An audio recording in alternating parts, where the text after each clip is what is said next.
Hi, friends, and welcome to the very first episode of Birth2Boardroom. I am so excited that you're here and that you've chosen to press play on this very special first episode. Before we dive in, I want to share one quick thing with you. This is our very first recording, which means we're officially in our learning era. You may hear a tiny glitch, a pause, or a moment where the technology reminds us who's boss. And that's all part of building something new, right? What matters most to me is the conversation, the stories, and the powerful voices we're bringing to you. So thank you in advance for extending a little grace as we find our rhythm and grow together. This podcast was created to empower women, spark confidence, and to remind you that your voice and your journey matter from birth to boardroom and every step in between. So settle in, take a breath, and let's begin. Welcome to Birth2Boardroom. I'm Natalie, and today we're celebrating women who know that the rules are meant to be rewritten. This show is about courage, it's about creativity and claiming your place, no matter where your journey begins. Let's meet the woman behind the brand new podcast, Deb Kowalski. But first, let me tell you about her. Deb is a powerhouse, an event strategist and business leader who spent her career helping brands shine. She's now taken that same passion into Birth2Boardroom to help women thrive in every aspect of their business journey. Over to you, Deb. This is fantastic. Hi, Natalie. Thank you so much. We're going to turn it. I am so thrilled to kick off this first episode with you and our guest. That's we're going to talk about in just a moment. Thank you, Natalie, for bringing your light into this room and being with us. We're thrilled to have you. And the disco light, right? Because literally the light is disco. changing. That's right. I want to introduce you to Natalie. Natalie is a strategic marketing leader who blends clarity, creativity, and courage. Known for building high performing teams, transforming customer experiences, and leading brand reinventions across global boardrooms. She brings emotional intelligence and a signature Friday feeling flair to everything she touches. Thank you so much, Natalie, for being my MC. I really super appreciate it. You're such a light. You are so welcome, Deb. And I am absolutely delighted to be involved in this podcast, and I can't wait to meet your guest. I want to introduce you to Danielle. Danielle, come join us. Hey, it's so exciting to be on the launch of Birth2Boardroom. Thanks for inviting me. Absolutely. So let me tell you about Danielle. For over 35 years, she's turned bold ideas into unforgettable experiences. She's known for blending strategy and spectacle. Danielle can read the room and the market like a pro. If it's an event worth talking about, she's probably behind it. I want to welcome you, Danielle. We just love that you're on with us. Thanks. And I'm reading the room with Natalie. It's saying disco party. Oh my goodness, the energy's great in here. I love it. So let's set the stage. I've had the pleasure of working with Danielle for many years, 20, I think, Danielle, right? We've got in the corporate event space. She brought me along for more than one fun ride, and it's been such a ride in such a great way. Danielle, welcome. Your topic I thought was so cool and would resonate with many women that are here on the podcast today. If you obey all the rules, you miss out on all the fun. It sets the tone perfectly for our first show. What does that phrase mean to you personally? Well, thanks, Deb. This is an amazing show because for me and for many women out there, I hope that quote resonates because it isn't about being rebellious. It's about finding your freedom. And that's freedom to disrupt, freedom to invent, to reinvent, to imagine, to reimagine. I've learned that the moment you stop worrying about what's supposed to be done, you open yourself up to what can be done. And I am a famous tradition breaker. I love breaking from tradition and rinse and repeat cycles. I do it respectfully, but deliberately. But it's how new ideas have been born all through my career. I've experienced that. It does take some confidence. And this is what I want to bring to your audience, to trust your instincts, to bring your power, because it's hard for others to see your vision. And you need to be your own pitch woman or man or whatever. You need to bring it yourself. You never can do things alone. You need to bring others with you. And so part of your power, part of your vision needs to be able to articulate it and to excite people about it, to get them to be believers as well. Fantastic. What positive words of knowledge, Danielle, and all the years that you've been a career woman. That's wonderful knowledge to share with everybody. Thank you. So, part of our conversation that we had was about choosing a song that resonates with you, with what you're speaking about. And you chose Believe by Cher as your song. I know that you and Natalie did chat about this. Why Mhm. that song, and how does it reflect in your own journey? Well, for me, that song is, believing in yourself is core to my message today, right? So I wanted a song that really reflected that principle, that core value, but it's also a tribute to the one person who believed in me way back time machine. And hands down, that person for me was Erin Kelly, a true mentor, and through today, a true friend. She saw me for who I was and more importantly, who I could become. It was early in my career, my most formative years, and she never let me play small ball. This woman was a force of nature. And what I learned is when have someone that believes in you so fiercely, that it changes you. It changes how you believe in yourself. It changes your views, your disposition, your confidence in circles, in chasing your ideas.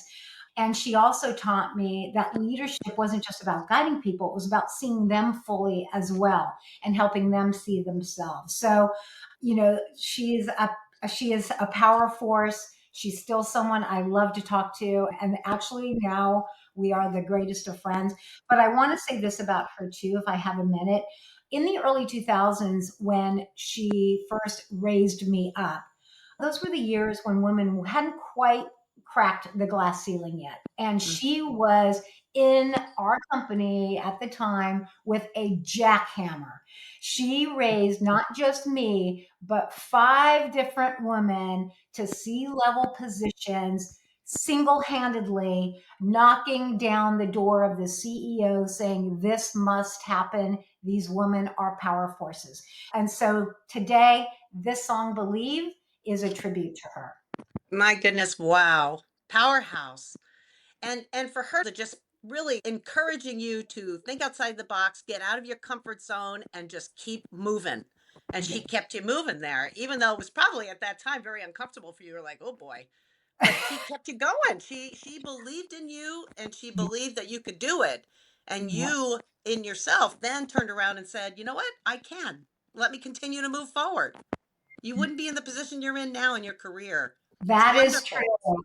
And that is the one thing I think every woman today needs to find. And, these folks are getting harder and harder to find as women are moving around jobs more frequently. It's harder and harder to find that person. When we used to be in jobs for 5, 10 years, it had time for relationships to grow and build. That time has shrunk. That time capsule is now shrunk in any environment. So women really need to find their mentors quickly, trust in them, and forge great relationships to help them along. Advice. And you have to hang on to them, right? Once you find that amazing person that's given you that courage and believes in you, hang on to them. Yep, tight forever. Yep. They are never Yep. getting away. They are never getting away. So I've got another question for you that I'm really curious about. So shifts happen at work, right? And when shifts start to happen and you see them happening, how can women navigate those transitions without losing their sense of self? Oh, yes. Shift happens. I love that saying because it's the only thing that's constant, right? So, yes, everything shifts all the time and it always shifts fast and unexpectedly. And when these moments happen to me, I lean in more. And when everything underneath you is moving and shifting and it feels like an earthquake or whatever is, feeling disruptive under you, that's the time for you to be disruptive back in the best possible creative, innovative ways. And, for me, those are the times when I don't cling to comfort because because nothing is comfortable, right? So everything feels uncomfortable.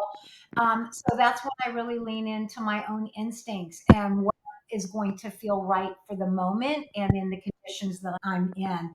And that ability does come from a level of confidence, confidence from knowing who you are, what you stand for. It's your personal brand. My personal brand isn't my title. My personal brand isn't the logo I work for at any given day. My personal brand is me. And no one gets to take that power from me. No one gets to take my creativity from me, my ability to innovate, but it is up to me to do what I need to do when the rules are changing. And that is it will be my ambitions and my own mission at that point. And so I think when you've built credibility wherever you are through your experience and your brand and your authenticity, you stop chasing trends and you stop panicking and you just become part of the shift. Yeah. You start to believe in you and you know that you've got the self confidence and the value to bring to the table. And you don't even question yourself with it, do you? You just continue Yeah. to move forward with it. And in every company, there are shifts. There's Yeah. not a And company out there that know, doesn't have that.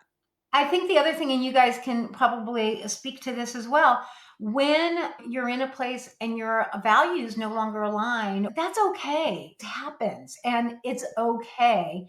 And you need to make those decisions for yourself at the time to say, okay, not working. I'm going to turn the page though. I'm not going to have 50 shades of bitter today. I'm going to Yeah. move on and I'm going to Danielle, have a I day. literally thought you were going to say something else then. Like, literally, what show am I on? What show have I been invited to? Yes, but there, yeah, 50 Shades of Bitter doesn't exist in my world. I just move on, turn the page, and let's go. Yeah. Great attitude. So you talk about when the fun stops or the culture no longer aligns with your core values, right? It's time to move on. Can you share a moment when you had to trust your instincts and make that leap? Oh, yeah, sure. There are different learning experiences that come with everything, right? I think I'm going to share one where I actually had a professional, profound experience, a challenge like I never thought I would have. And that was in a position that I'd held for maybe 18 years. Yeah, there was some level of comfort and confidence because I built this like legacy and everyone knew me.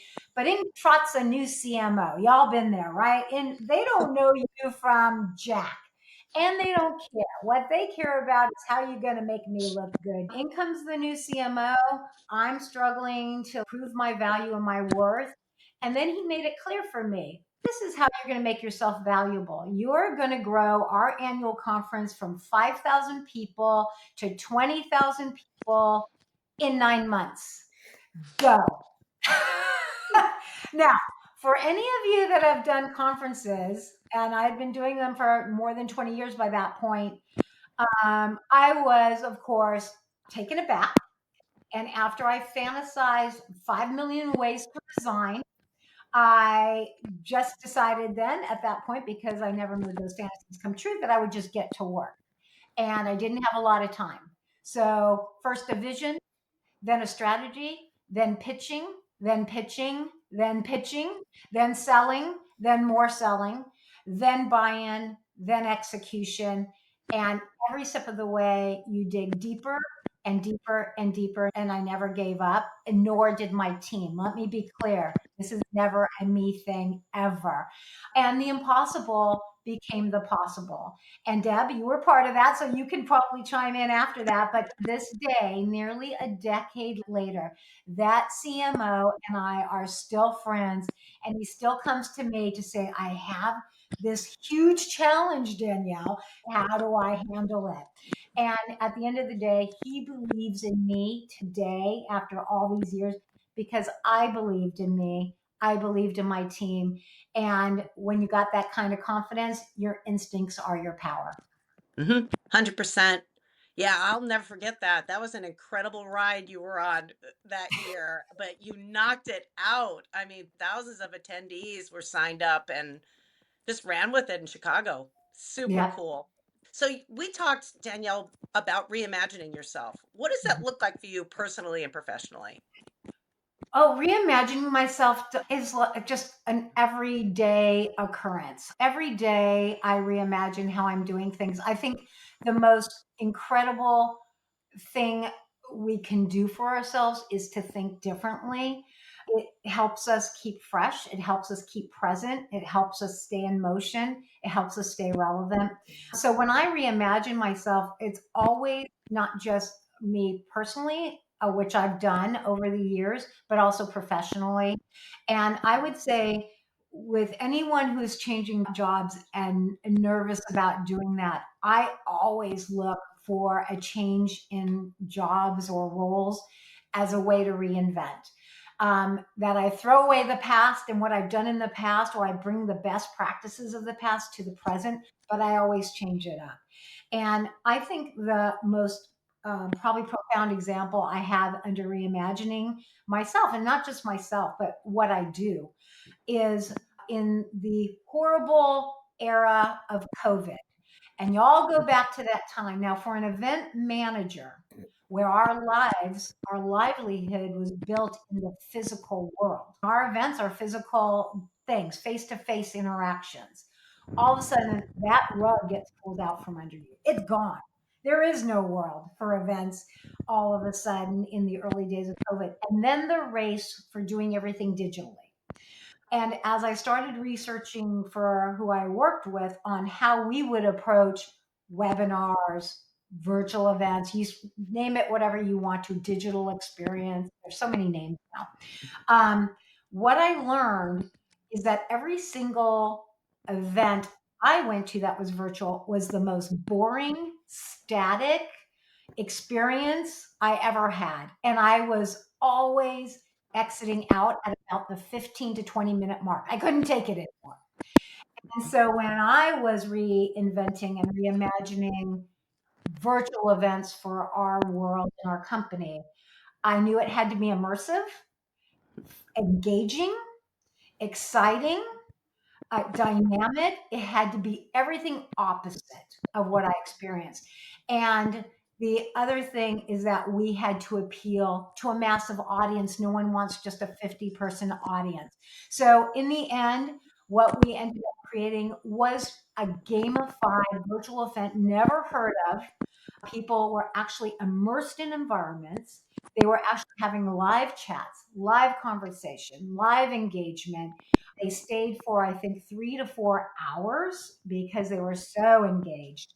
And in the end, we won 4 most innovative virtual event awards in that year and 2 tellies. And by the way, tellies in that time were really only given to big media companies like ABC and Paramount and Hulu. So imagine my boss's surprise when we got a telly, and there we were with Paramount, Hulu, ABC, NBC, and then my company. It was a fish out of water, but embraced it. So that's how you reimagine. I reimagined myself. I've never done a virtual event. It was the first time ever. Wow.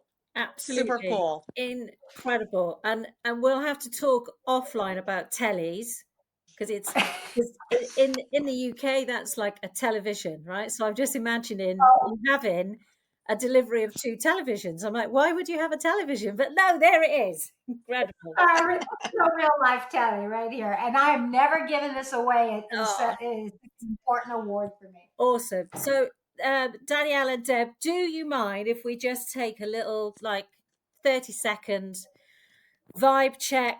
I'm going to want you to get up and shake it out a little bit. And anyone that's listening, don't stop what you're doing, but at least like turn up the volume. Right, I'm going to turn away. We're going to get it going. And as you know, this is vinyl. Let's do it, Natalie. Going up. I know. And it is, of course, for you, Danielle. And it is Believe by Cher. Get ready, everyone.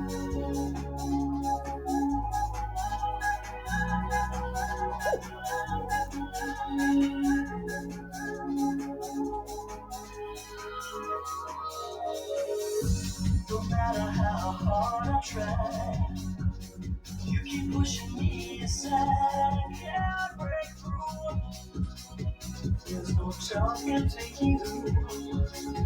So sad that you're leaving. It takes time to believe it. All right, I'm going to bring you back in because we could do this all day. You believe in I could go on. I could go on, but it's only fair that Danielle gets to be asked a few more questions. I'm feeling the energy, Natalie. That was fantastic. Well, Danielle, I've got a few more questions for you. Okay. So, you've said every job should be teaching you something. And when it's not anymore, then you need to create a path to learning more. Tell me more about that. Yeah, I think every job, and I've given you a couple examples with my conference and with the virtual event that I did. But I think every job, every experience should teach you something. No one knows if it's going to work. It's a risk. And most of the time, with proper strategy, execution, those risks will be turn out in reward, but not every time. And that's okay. I want to make sure I've had my share of doozies. But from those doozies, I've turned them into daisies. How's that? I just came up with that.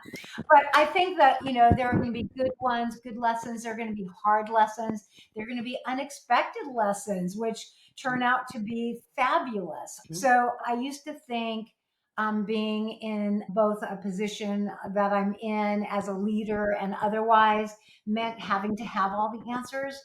But what I really learned is it's about staying curious and to staying open to listening and evolving, learning alongside with your team, not at your team. So I just think there are so many teachable moments along the way. All the 360. Teachable means 360. It's two-way. And I'll tell you what, I have learned some of the best practices from those who work for me, as I've learned some of the best practices from those that I've worked for. And it's all just filling me up for the future and for what I decide to do later. Absolutely. Because you base your knowledge, your experience, your learnings are all with the people that you're surrounded with. And you all just drive towards that. Your whole team is driving towards a goal that you all wanting to push towards. And the knowledge base is there with everybody. Everybody brings something to the table, right? Right. Absolutely. And I think that's what everyone, no matter what position or what level in a company, that's where they need to bring their power forward. Don't let anyone stop your ideas from flowing. If your immediate boss isn't listening to you, go find someone who's willing to listen. Don't let anything stop you ever. Mhm. Break the Good rules. advice. Break those rules, Danielle. That's right. Break the rules. Uh, So I want to get a little personal with you now. Let's talk about your mom. What an incredible lady. I've met your mom. She's amazing. Such an energy. Tell me how she has inspired you, Danielle. How did she play a role in your career progression? Oh, my mom is a spitfire. Oh, goodness. So she, just for the record, she's still alive. I'm very blessed. I know it. She's well into her 80s, but man, I'll call her to schedule a lunch and she puts me off for a week because she's so busy. That's just the way she is. But my mom, there are probably four words that I can say that she instilled in me in a very young age: independence, resilience, unafraid, and bold. She was a World War II child living in Britain, in London. And when she was 16, her parents decided to send her to America because at the time that was where they felt her opportunities lied. So they sent her to live with her aunt here in the US. It wasn't supposed to be forever, but it turned out to be forever because she met what was to become my father. But I think where I'm leading is that she had a very rough time back in the 60s as a single mom. My father had left her. She had three babies on a secretary's salary. Never know it because she still managed to give us everything we needed. And I'm sure there's many out there that have similar stories. But what she taught me early on was never to depend on anybody but yourself to make it. It was great if you found a partner along the way because that partner was meant to enrich your life, not support your life. And by being independent, it allowed for that enrichment versus a dependency. And that's what she wanted to instill in me. Also, resiliency, just bounce back. There's always a safety net. And when I was taking the leap in my early 20s to move from the sun and the beach in California to the snow and the cold in Connecticut for a work, she like really pushed me to do it, even when inside I'm like, I'm not sure. And she's like, the worst that's going to happen is you're going to move back. Just do it. Go for it. Like, be bold, be unafraid, go and chase your dream, go and do what you're supposed to do. And I hate to say it, I felt like she was kicking me out the door. Here, take your bags and go. Like, okay, mom, all right, I'm gone. But it was the best experience. And it was where I actually built my career from there because I was on my own without the creature comforts of being at home. And then the rest was history. And so that's Wow. my mom. And to this day, I tell you about scheduling appointments with her for lunch. The only appointment I don't have to schedule for her, after she had her pacemaker, she learned she can still have 4 ounces of red wine a day. So her doctor said it's prescribed. So every Monday I am delivering her, her boxes of red wine so she can keep the doctor's orders. That's my mother. That's just incredible. I think I might have said to you before, was it red wine, white wine? And you said any wine. Oh, that's fantastic. So I have another question for you, Danielle. We talked also about your takeaway and what your takeaway is for this episode. And you had said sending a note to a woman you care about. Why is that so important to you? So, well, of course, Erin Kelly did that for me in a human way, in human form. She never really wrote me a letter, but every action she did was writing me a letter, right? Today, and I talked about the short tenure of a lot of people in their jobs. There's a lot of job hopping, a lot of movement, and there will forever be. I think AI and technology and all the stuff that's happening. It's a different work environment. So that makes the world feel more noisy and fast changing. And there's just so much pressure on people, on women or anyone who's joining a new place to work.